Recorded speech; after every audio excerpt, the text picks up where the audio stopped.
नमस्कार, मैं हूं आपके साथ मयंक मिश्रा। आज 12 तारीख है और देखिए इस वक्त की बड़ी खबर, लाल सागर, हॉर्मूज, सब जगह भयानक हमले हो रहे हैं। और जो लेटेस्ट अपडेट है उसमें अब पाकिस्तान और हूती आमने सामने हैं। देखिए कल जो खबर आई कि एक जहाज़ को हूती की तरफ से निशाना बनाया गया। हूती का दावा है कि ये जो जहाज़ था ये रेड सी में सऊदी अरब के हथियार लेकर जा रहा था।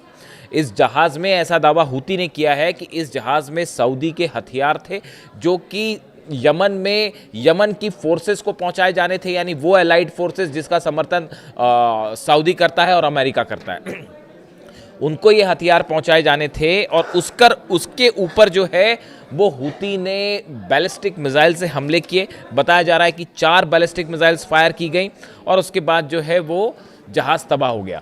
लेकिन जो गौर करने वाली बात है, इस हमले में 3 पाकिस्तानी नागरिकों की भी मौत हुई। टोटल 6 लोग जो हैं वो इसमें मारे गए हैं। The Houthis have claimed a major escalation in the Red Sea, saying they attacked a Saudi vessel carrying military equipments in the strategically vital Bab el Mandeb. Bab el मंदाब में ये जहाज जो था, जो कि हूती का दावा है, ये सऊदी का था और हथियार लेके जा रहा था। 3 Pakistanis and 1 Indonesians were killed after an Iran backed Houthi attacked on the Egyptian owned cargo ship. देखिए ये बताया जा रहा है कि इसका ओनरशिप जो है इजिप्ट के पास थी और थियामा इसका नाम था शिप का, जिसके बारे में मैं पहले भी चर्चा कर चुका हूं। अब ये बताया जा रहा है कि पहले 4 लोगों की इसमें मौत हो जाती है, जिसमें से 3 पाकिस्तानी हैं और एक इंडोनेशिया का क्रू मेंबर था, इनकी मौत हो गई। इनको बचाने के लिए सना की सेना जो हूती के खिलाफ है उसने ऑपरेशन शुरू किया और जब उसके सैनिक इस जहाज़ के करीब पहुंचे तब एक बार फिर हमला होता है और उसमें 2 यमन के सेना के 2 जवान जो है मारे गए। तो इस तरह से 6 लोगों की इस पर मौत हुई है। देखिए अब इस हमले के बाद पाकिस्तान की तरफ से भी रिएक्शन आया है। देखिए गौर करने वाली बात यह है कि ये पहला मौका है जब इस जंग में पाकिस्तान के क्रू मेंबर्स की या नागरिकों की मौत हुई है। और हूती की तरफ से जो टैंकर्स को निशाना बनाया गया, करीब 12-13 टैंकर्स जो है वो जलाए जा चुके हैं अब तक सऊदी के। लेकिन ये पहला मौका है जब क्रू मेंबर्स की मौत हुई है, जिसके बाद अब लाल सागर में तनाव बहुत ज़्यादा बढ़ गया है। पाकिस्तान की तरफ से क्या कहा गया आपको बताते हैं। Islamabad condemned Houthi blockades and ballistic missile threats against commercial shipping and the Saudi infrastructure।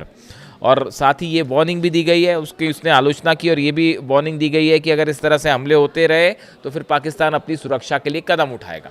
यानी अब हूती वर्सेस पाकिस्तान वाला सिचुएशन बनती दिखाई दे रही है। और ये पूरे हालात इसीलिए इम्पॉर्टेंट हैं क्योंकि सबकी नज़र उस समझौते के ऊपर है जो कि सऊदी, पाकिस्तान और तुर्की ने साइन किया।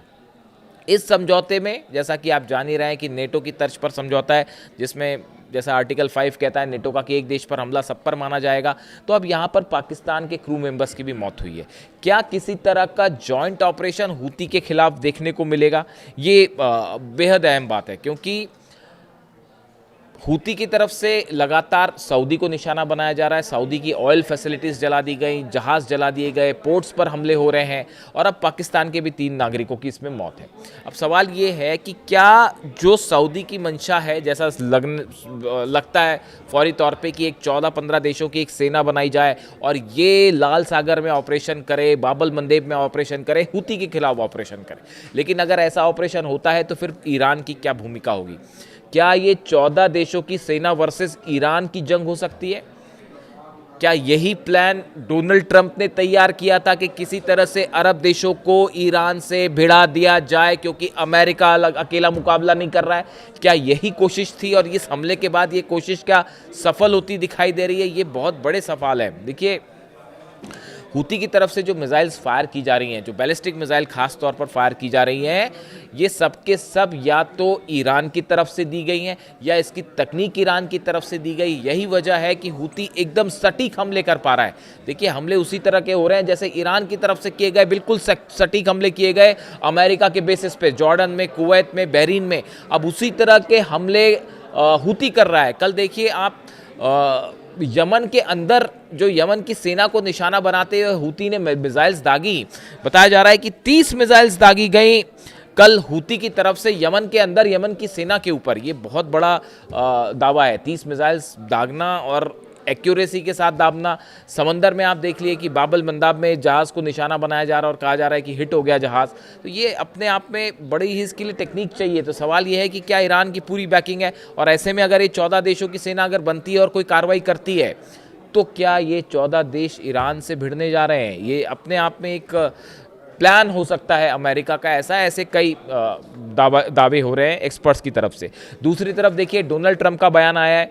Donald Trump says the situation with Iran is going fine, telling reporters at Joint Base Andrews that US forces are in total control of Strait of Hormuz।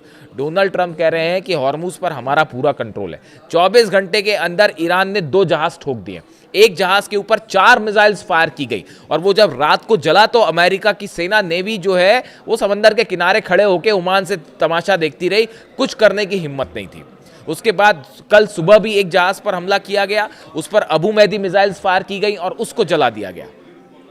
24 घंटे के अंदर 2 हमले किए ईरान ने।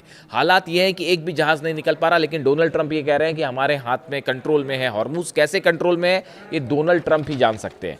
इसके अलावा देखिए दूसरी तरफ से दूसरी जो बड़ी अहम खबर है वो ये है, इस ब्लॉकेट को लेकर ईरान की तरफ से ये दावे किए जा रहे हैं कि भले अमेरिका ये कह रहा है कि हमारे 20 जहाज खड़े हुए हैं, लेकिन ईरान की तरफ से दावा किया गया है कि अमेरिका के जहाज़ों की संख्या में कमी आ रही है और ये पीछे हट रहे हैं। ये देखिए, ये इस लिहाज से इम्पॉर्टेंट है कि जो खबरें आई कि डोनाल्ड ट्रंप अब नहीं चाहते ज़्यादा दिन तक इस जंग को आगे खींचा जाए और बड़ी आलोचना हो रही है, इस तरह की भी खबरें हैं। तो क्या हॉर्मूज के पास से अमेरिकी सेना को पीछे हटने पर मजबूर कर दिया ईरान ने, पीछे धकेल दिया है? ये वॉर स्ट्रैटेजी के हिसाब से जो है एक बड़ी अहम खबर हो सकती है। इसके अलावा देखिए लगातार ईरान की तरफ से जो मिसाइल्स फायर की जा रही हैं, अबू मेहदी मिसाइल्स फायर की जा रही हैं, अमेरिका की तरफ से हेल फायर मिसाइल्स फायर की गई हैं। जिस जहाज़ को अमेरिका की फोर्सेस ने एक जलाया, एक जहाज़ पर हमला किया है, अमेरिका की तरफ से हमला किया गया, हेल फायर मिसाइल्स फायर की गई और जहाज़ के कंट्रोल रूम को तबाह कर दिया गया। बताया गया कि ये जहाज़ ईरान जा रहा था, बिना अमेरिका की परमिशन के जा रहा था, इसलिए हमले किए गए। यानी दोनों तरफ से हॉर्मूज पर हमले जारी हैं। इसी बीच देखिए एक बड़ा दावा हुआ है, हैरान करने वाला दावा। बताया जा रहा है कि अब्राहम लिंकन जो जहाज़ है, एयरक्राफ्ट कैरियर, इसमें अमेरिकी सैनिकों के बीच में आपस में झड़प हो गई और इस झड़प में 7 अमेरिकी सोल्जर्स की मौत हो गई है, इस तरह से खबर आई है। मैं इस पर अलग से विस्तार से एक वीडियो करूंगा और ये बड़ी हैरान करने वाला मामला है। लगातार ये खबरें आ रही थी कि जो सोल्जर्स वहाँ तैनात हैं वो परेशान हैं, परिवार से लगातार दबाव आ रहा था। 263 दिनों से ज़्यादा से अब्राहम लिंकन जो है वो तैनात है और सैनिक दबाव में है और फैसिलिटीज़ ख़त्म है। उस बीच में ये अहम खबर आई है। इसके साथ ही देखिए एक बेहद अहम खबर ये भी आई है कि जिस तरह से मुस्तफा खामेनी ने अपनी टीम में परिवर्तन किए हैं, चेंज किए हैं टीम में, नेशनल सुप्रीम सिक्योरिटी काउंसिल में जिस तरह से परिवर्तन किए गए, उसके बाद बताया जाता है कि ईरान में एक बड़ी बैठक हुई है और इस बात की प्लानिंग तैयार की गई है कि अगर अमेरिका की तरफ से किसी तरह का ग्राउंड ऑपरेशन करने की कोशिश होती है। देखिए पिछले 2 दिनों से असल में ये चर्चाएं हैं बहुत ज़्यादा, खासतौर पर ईरान में, कि अमेरिका किसी तरह का ग्राउंड ऑपरेशन करने की कोशिश कर सकता है। शायद हो सकता है खुफिया एजेंसीज को ये जानकारी मिले।